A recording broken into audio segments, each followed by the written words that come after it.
Good evening and welcome. My name is Sarah Shabbat. For those of you that don't know me, and for those of you that are joining us for the first time, welcome. This is our Candy Crew team training. We do this every Monday night.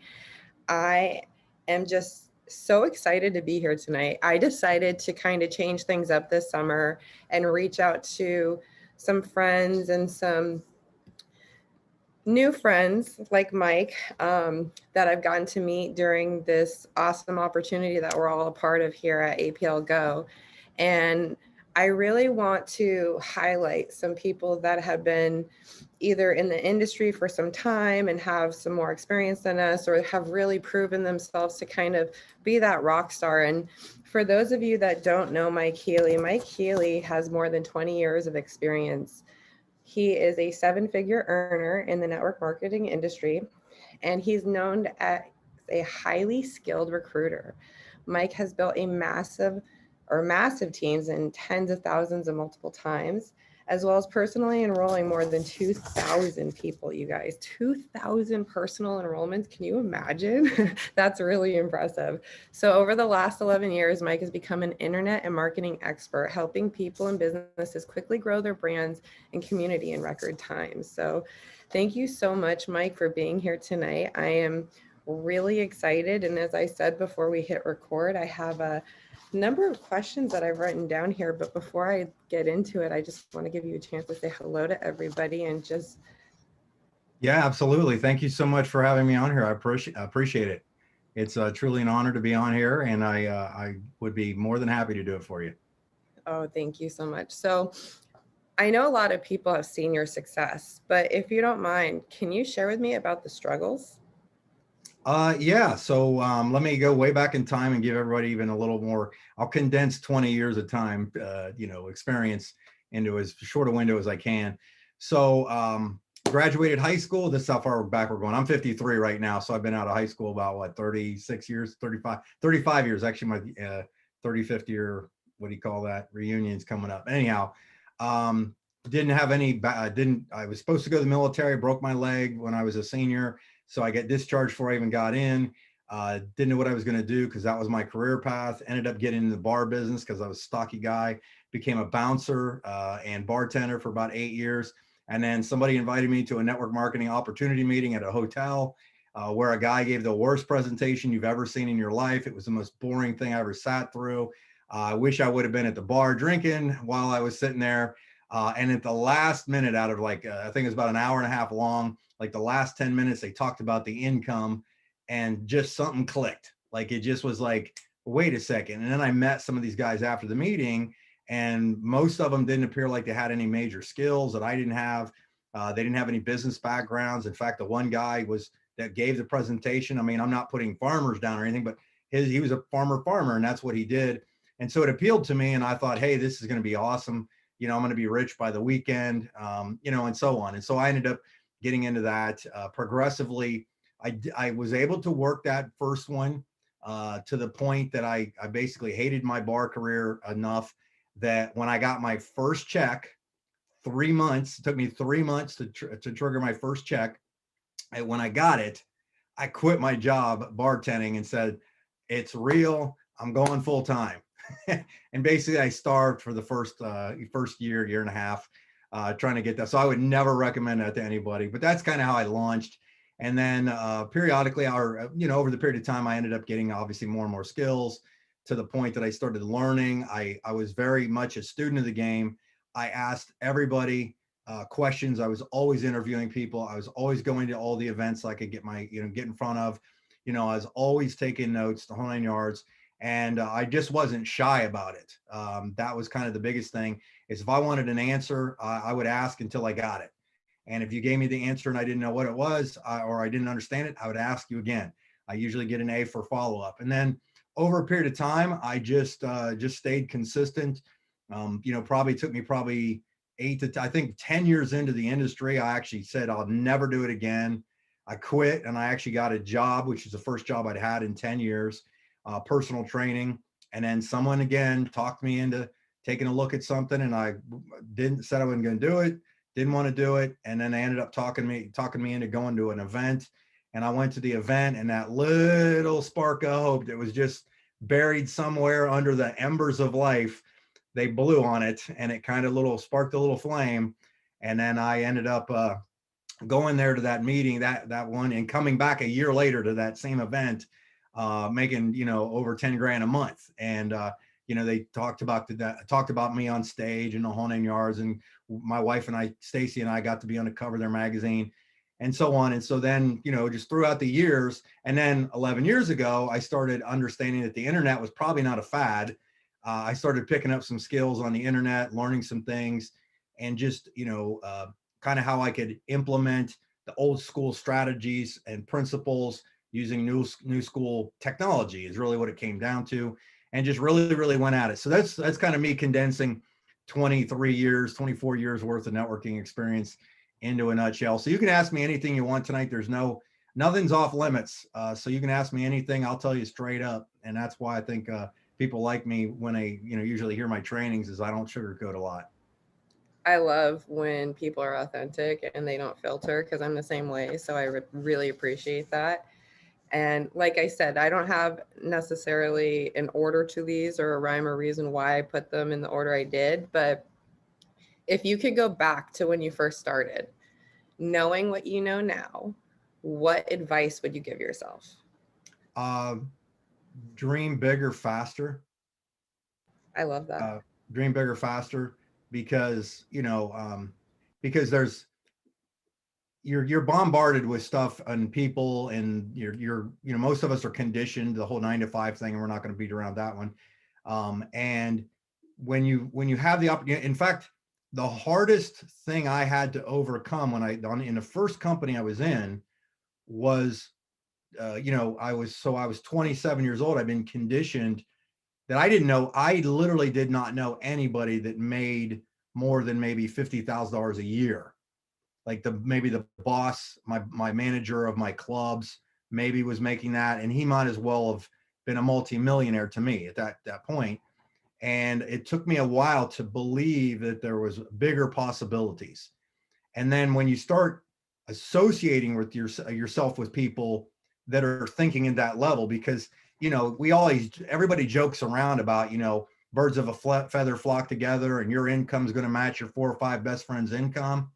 Well, if you look around and your income is going to match your 4 or 5 best friends' income, you had better choose the right friends. Now, I'm not saying there's nothing wrong with association of people that add value to you or encourage you, but there's a different way of thinking. Like, it just people at a higher level of income and a higher level of fitness and a higher level of whatever it might be, think differently.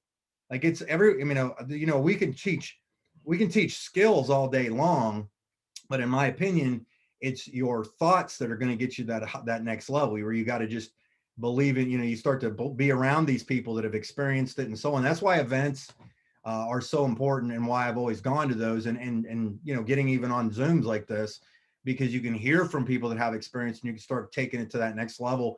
And I mean, when I first was in networking and they were talking about, hey, that guy's making 10 a month, this guy's making 50, this guy's making, and then we're talking monthly incomes. And it's just like, when you've never had that, it's kind of a paradigm shift. So you just kind of have to change your way. So anyhow, that was a very long-winded answer of what you asked, but I believe that thinking bigger, faster, and associating with the right people is kind of the key thing right out of the gates. I love that. So I know that you partially kind of answered this next question in your answer before this, but how has network marketing changed your life? I guarantee you it. So in the order of life changing, it'd probably be Jesus, my wife, network marketing, that kind of thing. Because my wife, thank God for my wife, Stacy, because she was very supportive the entire time I was doing networking. We actually met in the bar business. We're both from Columbus, Ohio, and we met at a club in Dallas, which is crazy. So I had to go all the way to Dallas to find a girl from Columbus, which is kind of weird. But she was always been very supportive. And what was the question? I rabbit trailed again on my thought there. How has network marketing changed? I'm sorry. That was, geez, a waste. Attention span. Good job, Healy. So what happened was when I got into networking again, what it did is it changed my thinking. And I had never had any habits of reading. Like the first network marketing book I ever read, or not the first book I ever read, was All You Can Do Is All You Can Do, but All You Can Do Is Enough by Art Williams, that was recommended to me by the #1 money earner in the first company, right? And I dove into it. I read it for the first time. So the personal development skills. See, the thing is, I think one of the misconceptions is a lot of people don't understand that personal development is first and foremost.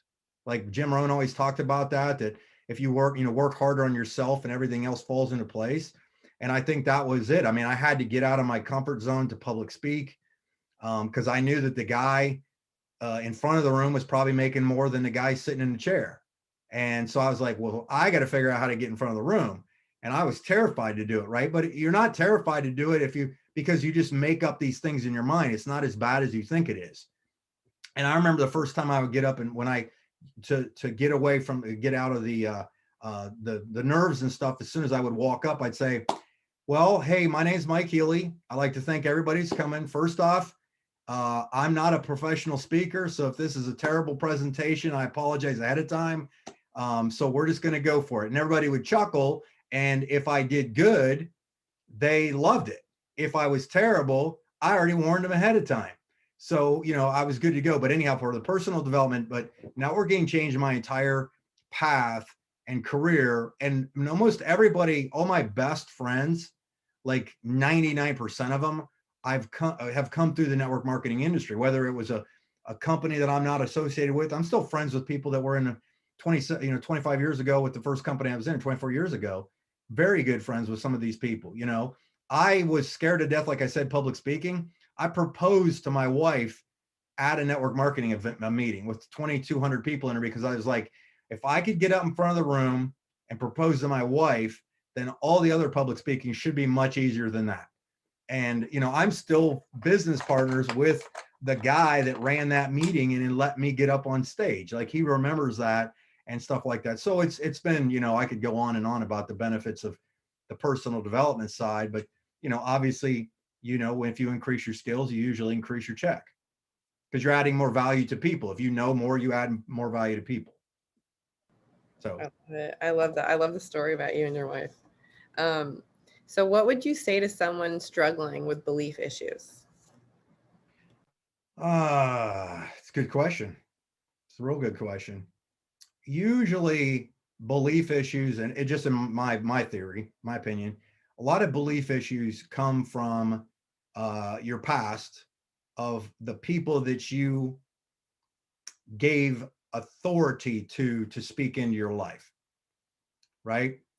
What I learned was you now have to earn the right to speak into my life of something I'm going to receive or not, right? And back in the bar business, we were allowed to just punch people in the head. I'm not allowed to do that anymore, so I have to discern this a little better. But I've had people. I remember a guy said that at a meeting. This was a really powerful thing. This was quite a few years ago. That I hosted the meeting. It's about 50 people there. End of the meeting, everybody's chit-chatting and stuff.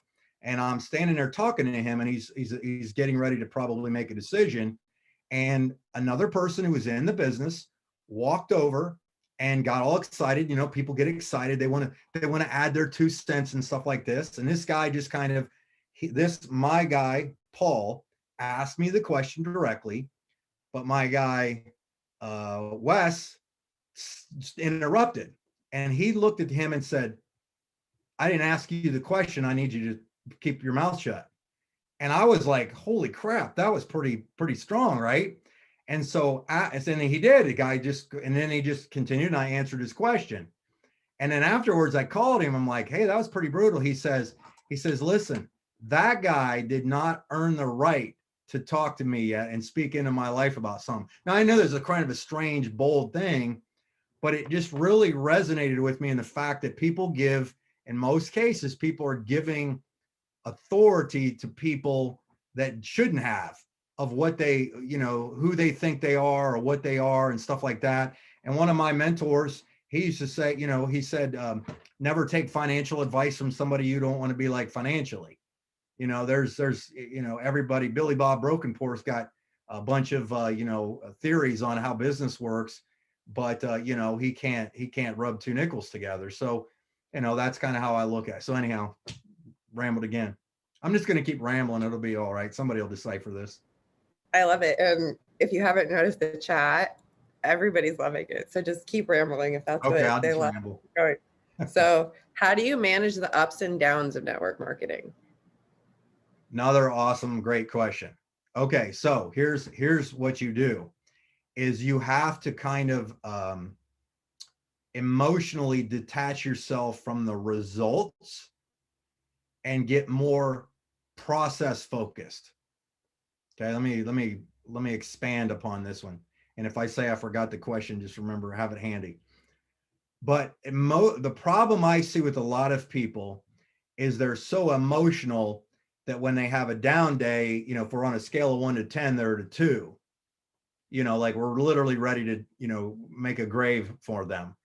But then somebody joins their business and they're at a 9, right? Well, then that person didn't come to the meeting, they said, and they're at a 3. And they go like this, like they're like up and down and up and down. And that can be a very, very exhausting for a person. So what I had to learn how to do was, if we got a scale of 1 to 10 here, instead of going from here to here to here to here and looking like a crypto thing, I go like this. I don't get too excited and I don't get too down. And I've learned to kind of manage that, right? And then let me go back to what I said about the process.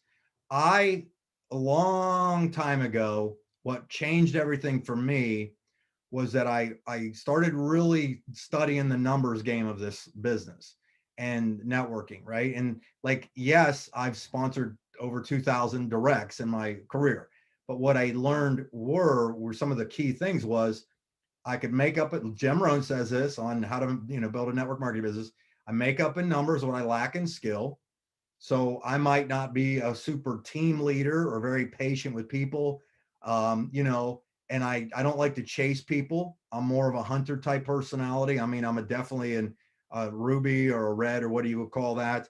And then what I do is I tried to stay more focused and more excited about the process, because the process will get me the outcome. Whereas most people are only focused on, now you got to keep the outcome in front of you. Like, I'm building a pool. Like I bought a new house and we're building a humongous pool. Like they may have the next Olympics in my pool, backyard pool. Kidding. But you know what I'm saying? It's going to be big. And that was something my wife and I had in our heads for a long time. But I had to be, that was my kind of my big goal, but I had to get excited about the process, because if you start to understand the process and you stay with that thing. And that's probably why working out ever since I was probably in middle school helped. I understood that it was a process, that it was, you had to go through the pain, no gain kind of thing. And then I learned that I could do certain things, right? I focused only on what I could control, not what I couldn't control. So I can't control whether someone says yes or no. The only thing I can control is if I introduce something to somebody, whether it's I gave them a sample, I invite them to a presentation, I texted them something through Rapid Funnel, whatever it is, right? And then I just learn how to eat an elephant one bite at a time. I mean, these are all cliches that have been around for a long time, but they're really, really important principle cliches. So I just learned, okay, what were my core tasks? And how could I get good at those core tasks, like 2 or 3 things, right?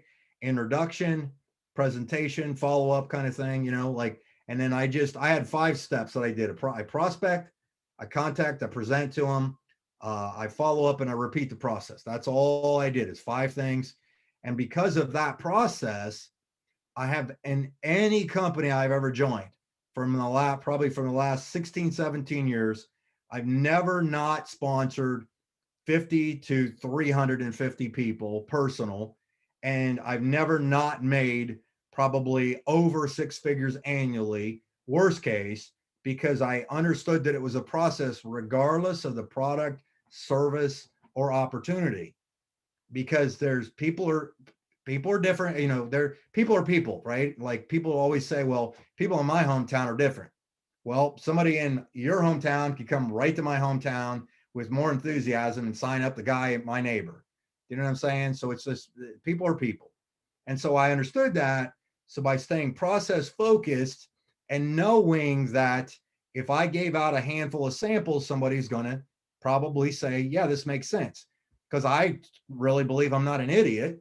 So, and I looked at it and, you know, having a decent business mind at this point, and I evaluated it and it looks like a good opportunity to me. I would then believe that if I weed through the people, the problem is people get hung up on the people that maybe it's not the right thing for them at the right time. And they start to do the killer bees, the badgering and begging.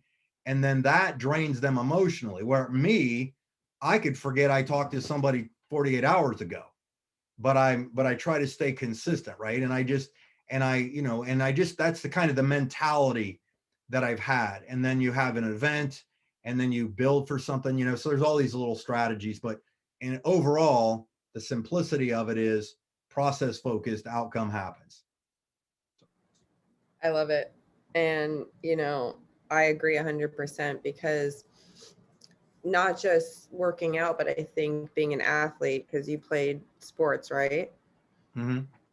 I think that in any situation, I love that you said that you have to focus on bettering yourself because you have no other control of anybody else. So I had to repeat that because I feel like we really need to remember that, you guys, and timing isn't always right for everybody. So that too, I want to just pull out of what you said. I'm going to expand on that. I'm going to jump. I got something here since you said that about the athlete thing.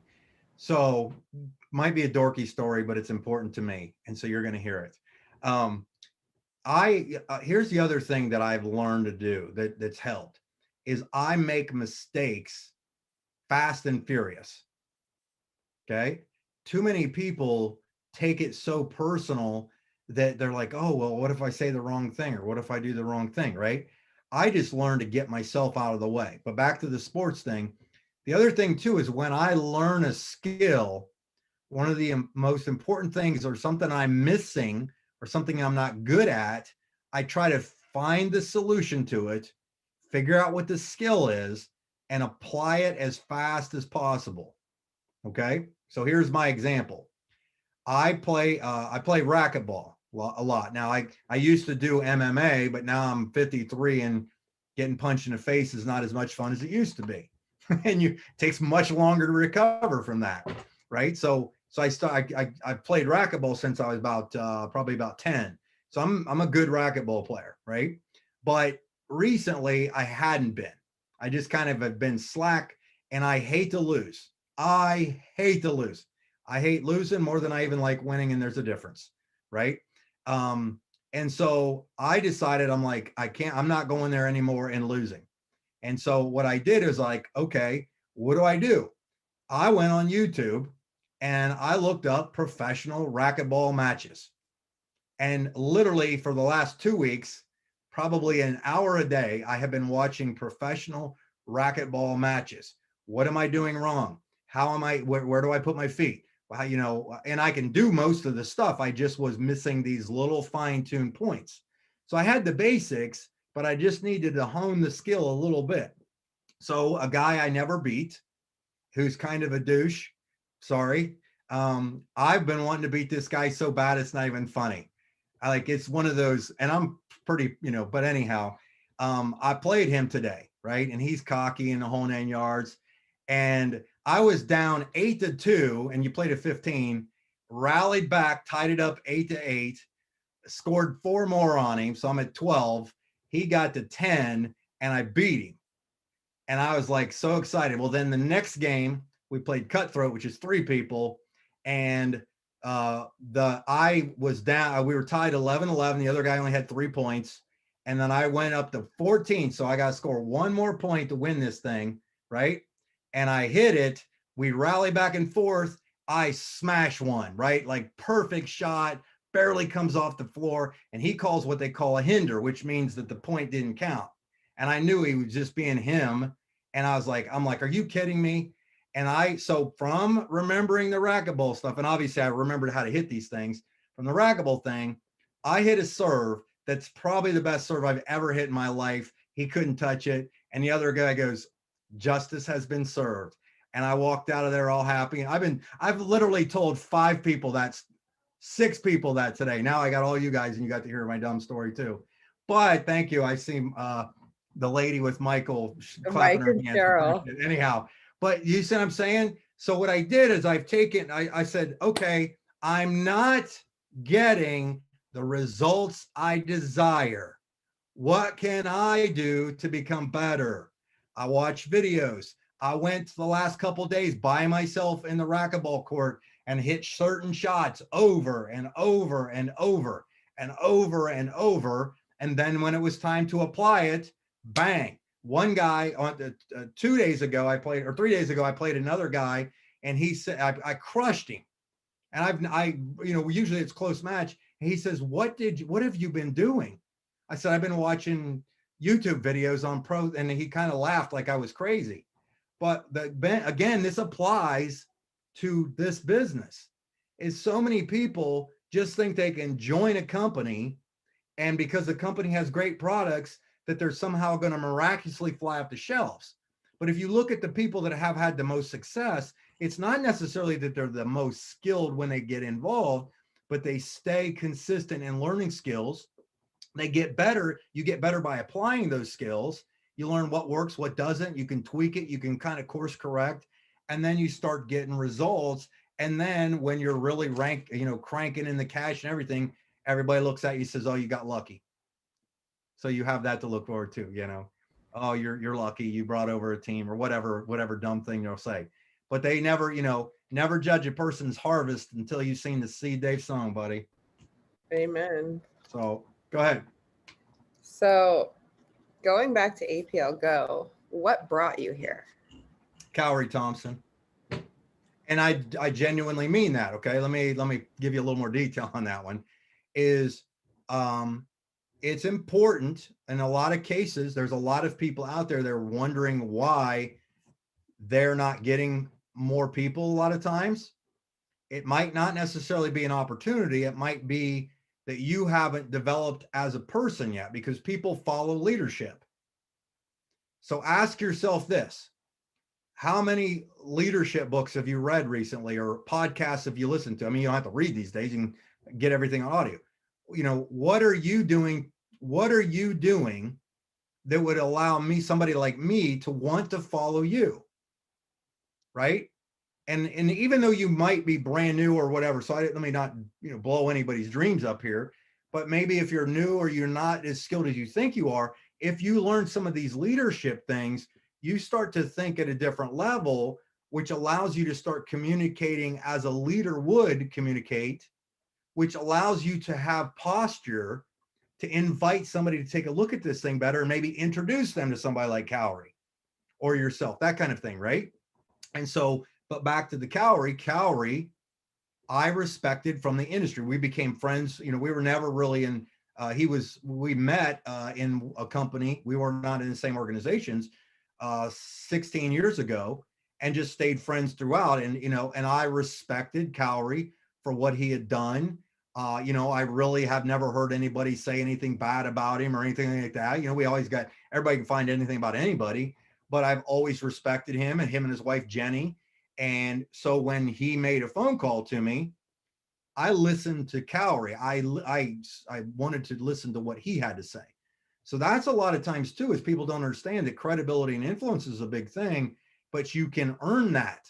You can get better. You can, not be a spaz, and you can just, you can learn the skills and how to communicate with people and how to ask questions. A lot of people just want to be heard, and most people just talk, right? I learned, actually that same company I was in with Cowrie, somebody on the beach, we were in Hawaii together, and some guy gave me the book Listening for Success, because I used to be guilty of that.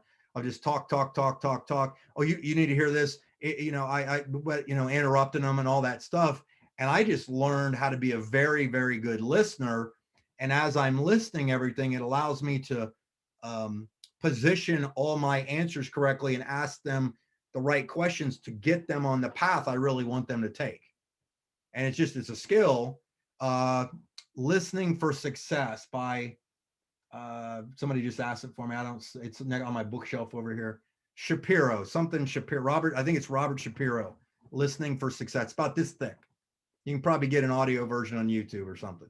But so anyhow, that was, again, squirrel, rabbit. It's Steve Shapiro. I Googled it really quickly. Steve, thank you. Yeah, but besides Kari Thompson, I should say, I love Kari, so I understand 100% where you're coming from. And we are all blessed to have Kari with us tonight. He's on here too. So Kari, I hope you're loving this love that you're getting right now. What about APL Go and the company or the product, maybe just overall? Okay. Yeah, sure.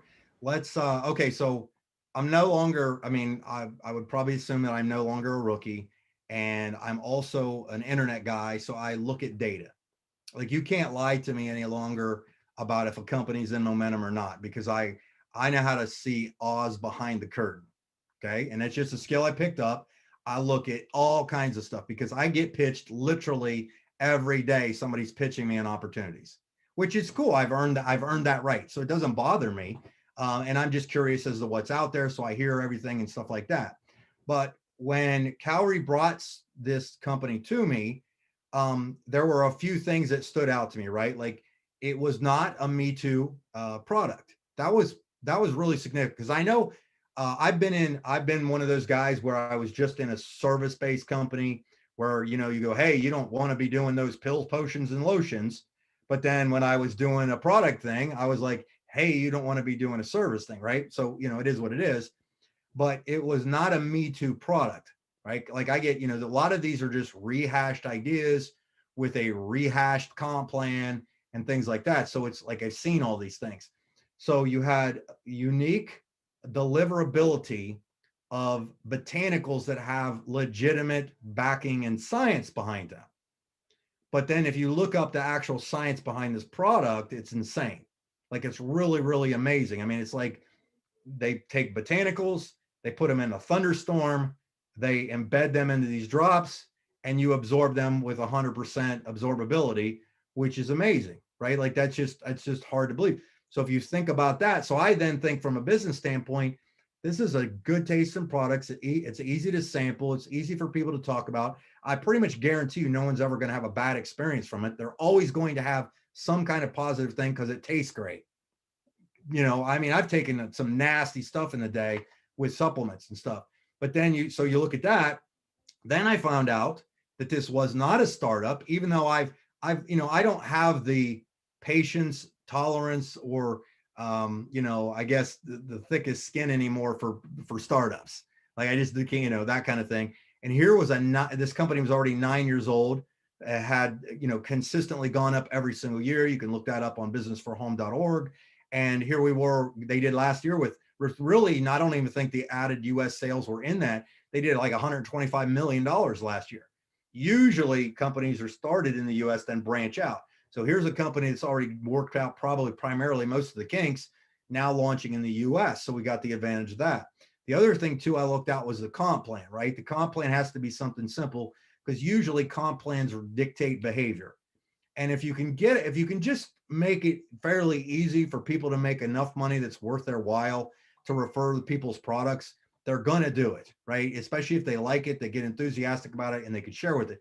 So I started seeing that we had a really, really unique comp plan. I've written comp plans before, so it was good. The owner, I do like the fact that this is the owner, Sergey, is a maniac. And I lovingly say that.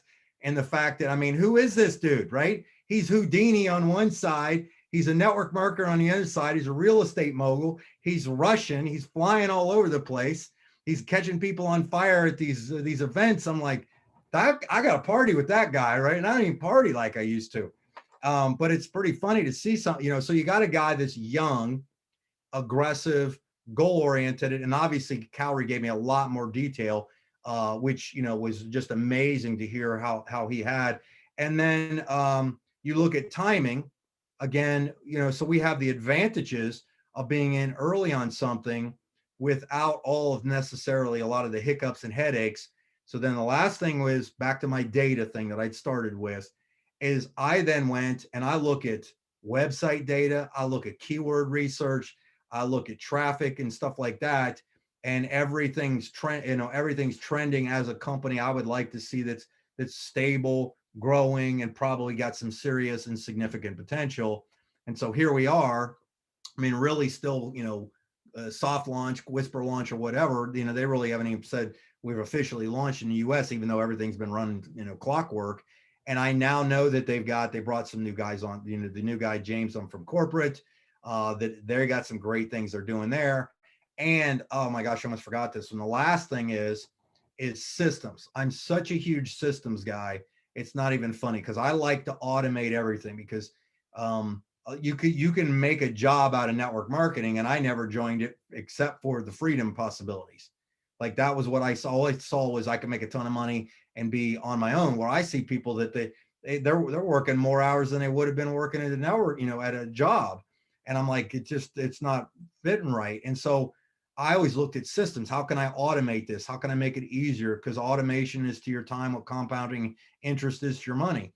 And these guys came up, invested in this funnel, the Rapid Funnel app on your phone, which I've been an internet marketer for years. And I usually have to make my own landing pages, have to make my own autoresponders, have to make my own tracking, have to do all this junk.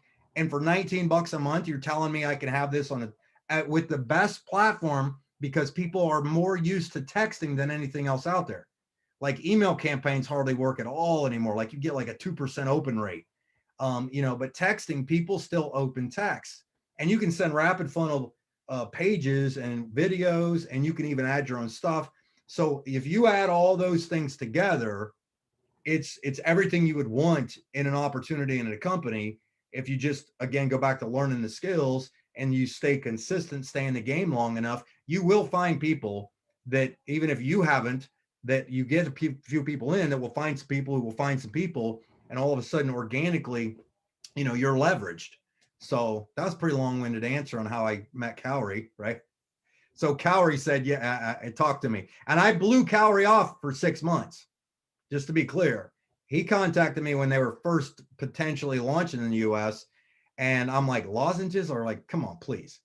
And I said no. And then I just blew him off, and I was doing some other stuff, and, and I was moving and all that. And then he got back to me, sent me another text. And again, it did come back to Cowrie. He was very low key about it. He didn't call me anything, that I was dumb or anything. And then he just said, hey, I just want you to take a good look one time, and then I won't bug you again about it. And I'm like, okay, that's fair. I'm going to give you 1 hour tomorrow. And I literally said, I give you 1 hour. And I mean it when I say that to somebody. And he literally showed me the corporate presentation we all have access to. And he just told his story the whole way through that presentation. He just told his story as this went right through it, sped up through some of the things that were really just irrelevant, but slides in there. And I said, okay, I want you to talk to my wife tomorrow because she's going to help me make this decision. And I was pretty excited about it. But then I was like, okay, am I excited about it because I want to do something bigger with networking, or I want to do something, and I didn't want that. And my wife, she doesn't sugarcoat anything. She has no filter. And so I said, Stacy, and so I scheduled it with Cowrie, and he gave a presentation to me. It was like 50 minutes long. And she looked at this, she goes, man, this looks pretty amazing. You should probably do this. And I'm like, it's all I needed to hear. And then boom, that was it. And the rest is history. And I've been in since, I think beginning of February, end of January, something like that. So it's going good too. That's incredible. I heard lozenge and I laughed too. So, But when you taste them, you're like, man, and then when they work, you're like, holy moly, we got something here. Cause I had, I eat spicy food, and I go to Chipotle way too much, but I'm still going to do it. And I like the hot sauce on there, and I literally will eat the whole burrito. And I did like 2 days in a row. I ate these big burritos, and ice came to my doorstep from Cowrie. He'd sent me a box while I was waiting for mine. And he said, well, I said, what is it? He explained it, a couple that he sent me, and I popped 2 of those, 10 minutes. And I said, you know what, that's got to be a fluke. Can't be the lozenge. So I had another burrito the next day. Just got to test this stuff. Got to get your burritos in. Same exact thing. Heartburn, pop one, 10 minutes later. And it's never failed me. Like, it's never failed me that anytime I've ever had an ingestion, I don't know about it, whatever other people's results are, but ice for me is just like gold on that. Cause it just works. And a lot of times I just eat too fast. I love it. Yeah, same thing. C's conversation got the product. It worked for me. You can't make that stuff up. Yes, Dr. Aaron, it stood up to the burrito test. I saw her text. That's so funny. What should someone starting out do in their first 7 days? You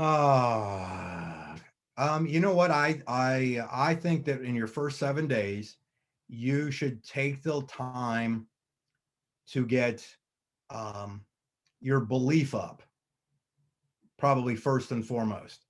Okay, because I've seen a slide. I have a slide in one of my presentations, my training presentations, that people build to the level of their belief, right? So the problem you have a lot of times is, and I will take ignorance on fire over knowledge on ice every day of the week, but a lot of times you get people that just, like myself, face first through the glass, worry about stitches later. But the problem is a lot of people can't get up after they've done that, and they've hurt themselves like the first couple of times, right? Like, somebody joins, the kit's on its way, they start calling 5, 6 people, and if they don't have any credibility, they don't know what they're saying, a lot of times they'll kind of ruin their first couple prospects. So but it's different for everybody. Some people have enough skills. Some people have enough rapport with people that they can just do it. But even if you're still doing something, like, I'm not saying sit on your butt and do nothing, but I would say that during that 7 days is critical to get up to speed on a handful of things. Be confident in your company, like study a little bit about the company, confident in the product, right? Find out and get on as many presentations, webinars, Zoom trainings that you can. And then a lot of times I would recommend that if you do ask people to take a look at this thing, if you can, it does not hurt to do a 3-way phone call with somebody in your upline. And I always tell people, and I always try to get my team to just get me on a 3-way and not have any expectation of how it's going to go, because that's more important for me to hear how I talk about it than it is for the result. Remember the process, because if I can keep them in their coaching level, in their lane, then I'm usually good to go. So that's kind of important. So anyhow. Thank you. And so this is more or less my final, it's not so much a question, but more of a role play. If I were an old acquaintance of yours or a friend, and you were calling me up for the first time and you were notifying me about what you were doing here, how would that go? Ring, ring. Hello. Sarah. Hey, Mike, how's it going? Good. How are you? Doing great. What's going on? Excellent. Hey, listen, I just came across something and I thought of you. I am not going to take up any of your time right now because I know you're probably busy. Do you care if I text you some info? Absolutely. Go for it. Okay. I'm just going to text you a short video. If you get a sec, it'll take like 2 minutes to watch it, and then I'll follow up with you after that. But I'm trying to get this in front of you as quick as possible. Is that cool? What is it? If I told you, it'd be like giving you a haircut over the phone. All right, Mike, I'll watch it. All right. I'll text it to you right now. Okay. Sounds good. All right. Thanks, Sarah. Bye. Literally, I've made a ton of money doing that. Like, as dumb as that was, it works because curiosity killed the cat. Nobody likes to get spam. My whole thing used to be that I would make phone calls to people, do that exact thing, and ask permission to send them an email. Now I ask to send them a text. And by doing that, then I got your phone number because I just called you. You just said yes. You're expecting my text. and I'm going to get you, I'm going to meet you where you're at, where a good plane where we can text back and forth, because people just like to do that these days. So I just boom, boom, boom, boom, boom. And now I go to Rapid Funnel, send them a short video, because all I'm trying to do is continue the steps. I just want to start the process. I want to start the process, get my foot in the door, introduce you, say, check this out, and so on. And talk about a great system. All your follow-up data is right on Rapid Funnel, because I can click on it and see that you, or get a notification that said you watched the full video, or you watched 2% of it, or whatever. And I can follow up with you with the proper info. So then a lot of times you'll see people click on different things and start taking their own journey. Well, if I saw that you looked at product, I'm not sending you comp plan info. I'm gonna talk to you about what you want to talk about. And I've let the system help me dictate what that is. And it's saved so much time. Because think about this. How easy was that phone call for me to do with you? Just, well, not even a minute. Right. Okay. So all I did to launch this thing was, when I first month in, I basically sat around probably 4 or 5 days a week at around lunchtime. Okay. So I got my second round of coffee. I sit down, have some coffee. And then what I would do is I'd put on some music, and I would just make those phone calls, ask permission to text somebody. And then they would be like, yeah, sure, Healy, what's up? No problem. I said, look, I'm just going to text some. I just didn't want it to come randomly, that kind of thing. And they're like, that's cool. Okay, cool. And I'd talk to 5 to 10 people. And then I'd be out going about my rest of my day, rest of my business, doing whatever I normally do. And see, the problem is people don't take the time to keep that consistency going. They talk to 3 or 4 people today, then nobody the next day, nobody the next day, nobody the next day. And they're like, oh, I'm behind. I'm going to have to talk to 40 people today. And they try to condense it, and then they get burned out real quick, right? So I just try to stay consistent. I might do 3 days in a row and then take a day off. But I've just, over a period of time, it's never failed that if I just keep talking to people, somebody's going to go, this makes sense. Everybody picture if you're at a party, and you're at a ballroom party, and there's lots of people walking around, and there's people walking around with trays of hors d'oeuvres. Have you ever had somebody come up with a tray of hors d'oeuvres, and let's say there's different waiters and waitresses that have different things on there. Some of those things they're going to bring up to you, you're going to go, no, thank you. And you're going to pass on it. Others, you're going to just sit there and snag 5, 6, 7 things off of there and just start popping them in your mouth, right? It's the same thing with this business. I learned to move, say less to more people. Say less to more people, be the messenger, not the message, be process focused, everything falls into place. And that's why I can continue to do a business. I don't get burned out like a lot of people. I don't have to quit every half hour, because I keep my little meter going in the 4 to 6 range, right? Just stay consistent.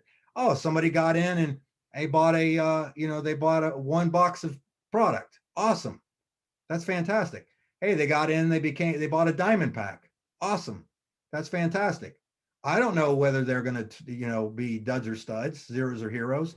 In fact, the very first network marketing training I ever went to, I drove 10 hours one way with a bunch of guys from Columbus to Atlanta, Georgia, to meet all these guys and hear this guy. And this one guy with a really heavy hillbilly accent said, you can't control how many tomatoes a tomato plant produces. You can only control how many tomato plants you plant. I still have those notes.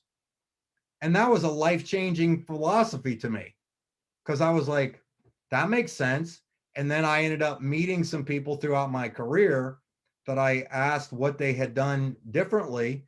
And most of them was they just recruited more people. They said less to more people. They became the messenger, not the message. And everything fell into place. And so I just adopted those things that, it makes it easier with this company, because we got good marketing. We got great products. It's easy to sample. You can get people. If you think about it, call somebody up, 10 seconds, on and off the phone. I don't know. I literally get them on and off the phone because I want them to be curious. I text them something. If I see that they're engaged, I say, hey, would you want a sample? If they haven't, moved any farther forward, yeah, I'll try a sample. I'll send them some, right? I send them some. Whether they get in or not, I can't control that. If they like it, great. If they don't, no big deal. And then I do that again, and I do that again, and I do that again. Oh my gosh, what a genius thing, right? And I sent somebody a sample a couple days ago.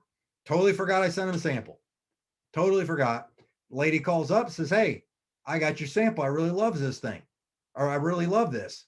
And I said, oh, awesome. She goes, I want to join. I'm like, sounds good to me. Any questions? No, I've watched some stuff you sent me. You got the text and stuff like that. I let the system do the work for me.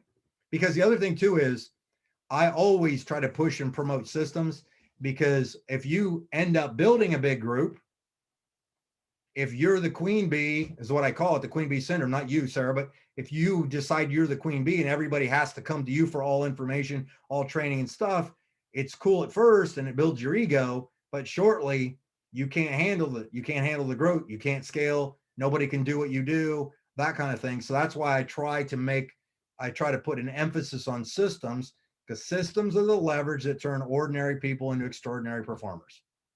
And that's why, and I can recruit people better by promoting and telling them that I have a system that does a lot of the heavy lifting for them, that gets them out of the way and allows the tools to do the work. And that's all. I could do an hour training on tools, on tools and systems and the significance of it. So anyhow.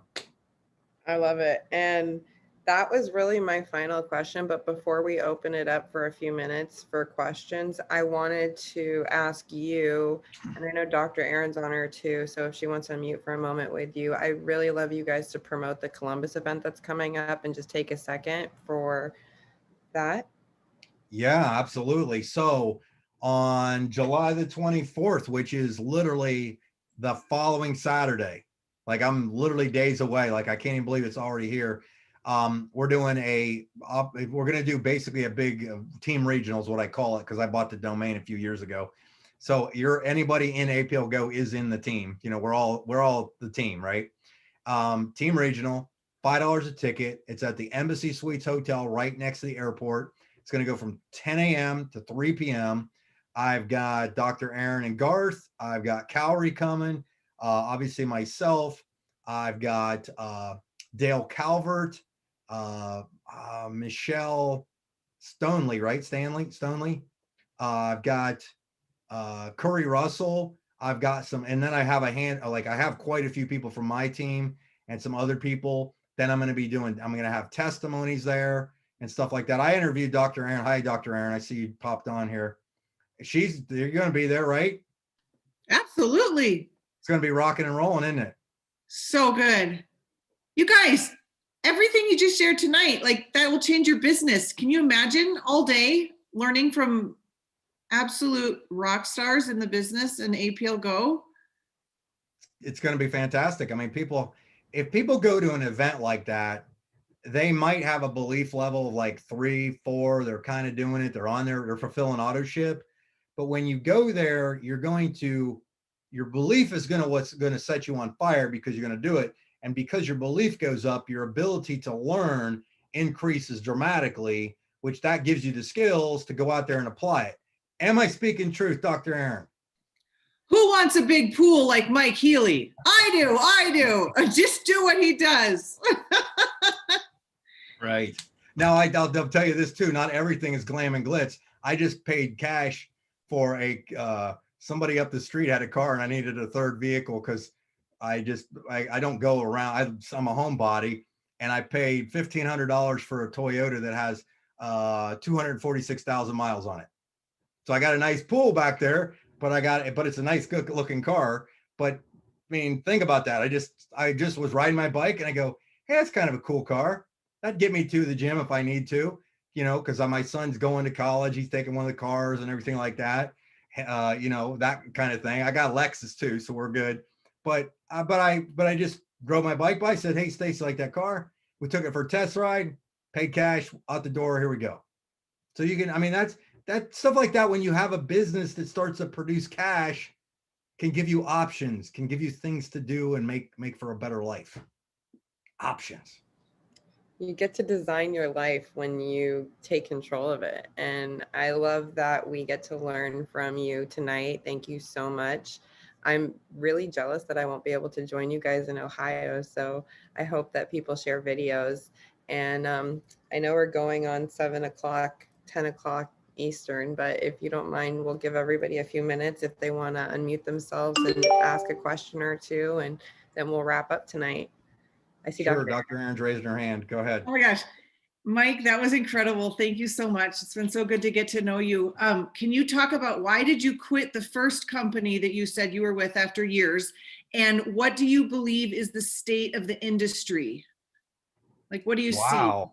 We're going, the very first company, why did I quit it? Yeah, you said you were with that like 6 or 7 years, like, and you were done with network marketing. What was that about? So in that first 10 years, I did two companies, I think, maybe 3. So I was with the first company for 4 years, and I just had worked it. And then I kind of saw the writing on the wall that I knew the company was going to be doing some things that were not beneficial to the reps. And I'd heard from some of the guys, because I was a nobody in that first company. Like I was just starting. And some of the guys that I knew were kind of upper echelon guys started talking about what was happening with the company. They were going to go public. And sure enough, the company doesn't even exist to this day. So it was that stuff happens. I mean, you can't control everything, and that's a pitfall in networking, but it's also a really big thing. The reason I like network marketing is because I get to use just my people skills and use their millions and millions and millions of dollars invested in their company. And if I just do that and they keep their act together, we're good. So that was kind of it. A lot of times that's most of the time why I've not been with a company before, is they may make some decisions that are not field oriented, right? When companies and owners forget how they got there, how they got to success, and they start making adjustments that hinder, hurt the team, drop the incomes, things like that, I got issues with that. And at the same time, and I don't have a I don't have a beef about it or bones about it, that kind of thing. But back to the state of the networking industry, it is totally different than what it was when I first joined, because there's shiny object syndrome all over the place. And it seems like there's a new network marketing company popping up every half hour, right? Okay, so let me throw out something that's really, really important that you have to understand if you want to survive in network marketing in today's day and age. And here it is. The majority of people join a network marketing business for the product / and or opportunity, but they ultimately stay and or succeed based on the community and the culture of what they become a part of. Because in culture, community's the people, culture's how you do it. And there are plenty of people that are just there to eat the cookies, as we would call it, for the meetings, right? They're not going to go out and be heavy hitters or anything like that, but they're on auto ship. There's nothing wrong with that. That's what you want. You want that. But if you can create momentum in your team and your community and get a good culture going, people are more attracted in this day and age. In my opinion, that is the glue that keeps it together. So you have to have a good product and a good service, but ultimately it comes down to community, and the culture is what really will drive and sustain your business, in my opinion. That's why it's nice to be consistent and stay out there in front of your groups, invite them to things. That's why I like to do events. I mean, now that things are no longer locked down, I mean, we're going to be able to do events, that kind of thing. And I mean, I'm not going to do weekly meetings or anything like that, because you don't necessarily have to in this day and age, but there's a time and a place to get your team together. I mean, when I get my pool in, we're going to have pool parties and pig roasts, and I finally figured out how to smoke meat and everything like that. I'm going to smoke some stuff and that kind of thing. So I don't know if I answered your question, Dr. Aaron, but hopefully I came close. Yes, good. Does anybody else have a question? You're welcome to unmute and ask me. Sarah's probably can moderate it. Yeah, if anybody else has any other questions or comments, or else we'll wrap it up tonight. I know I see Mike's hand. Go ahead, Mike. Unmute yourself real quick and then ask your question. I really don't have a question. I thank you for your time and your testimony and so forth. But, you know, I think with the business being the way it is and the different types of people that we deal with on a daily basis, I think that, you know, today I just signed somebody up that I talked to maybe 7 months ago. I think the biggest focus for me and my team, and I don't see a lot of people on here tonight, my team, and obviously we're going to send this recording and so forth, but I think we just have to stay focused, patient, and realize that timing is everything, as we know. But I think we should just be consistent with just keep repeating and just keep reaching out to these people. Follow up. And follow up. Totally agree. Follow. Fortune's the follow up. Everybody's been saying that for years, and it's always going to hold true. So yeah, thank you for kind words on. Thank compliment. you. Appreciate it. Thank Monica and Chris. Somebody in Monica and Chris has raised their hand. Hi, my name is Chris, and I'm here with my partner Monica. This is a pretty direct question, and I'm a newbie to this, totally newbie. Just started, and you got to flip the camera. We just I know. switch thing. Here. There we go. Hey, sorry about that. Little privacy filter. We would like to know, have you ever been sued? And if so, what did you do about it? Have I ever been sued? Yeah. In what capacity? Like from a networking company?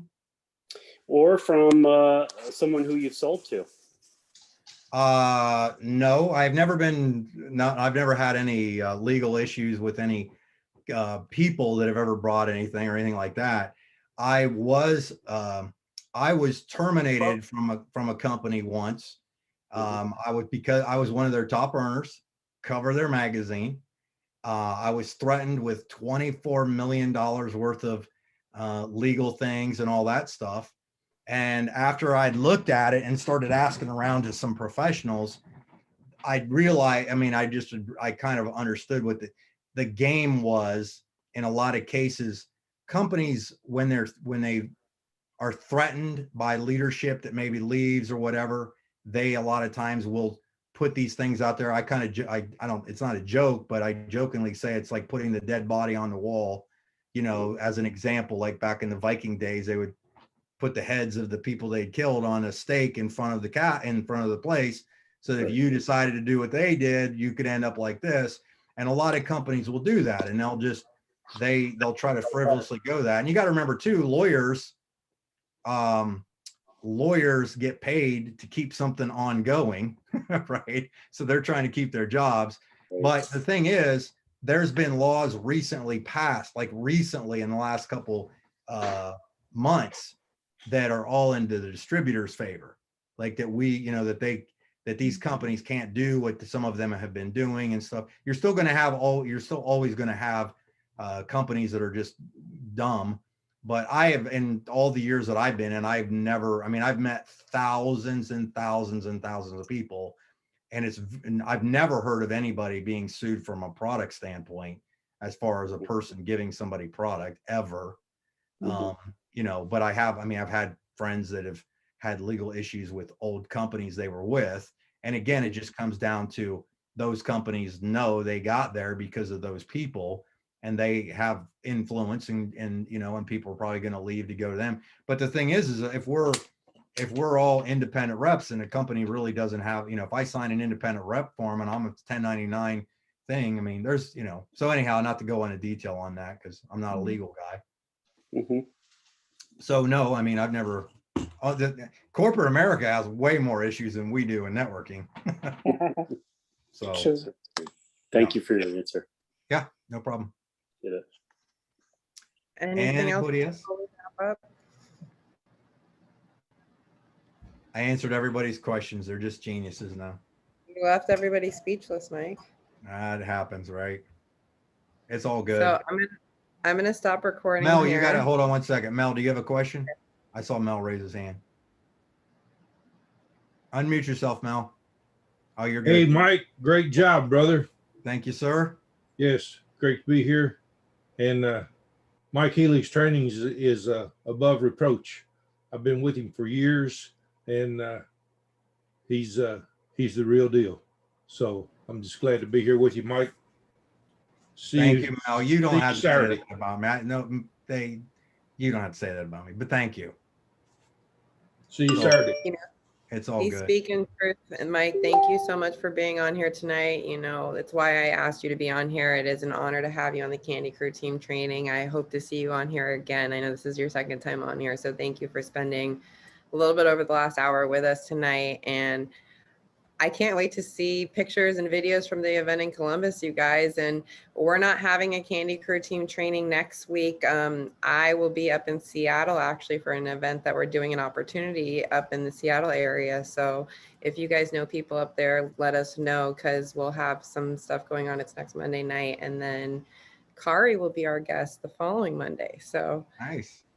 Very good. I'm going to stop. Awesome. Well, thank you for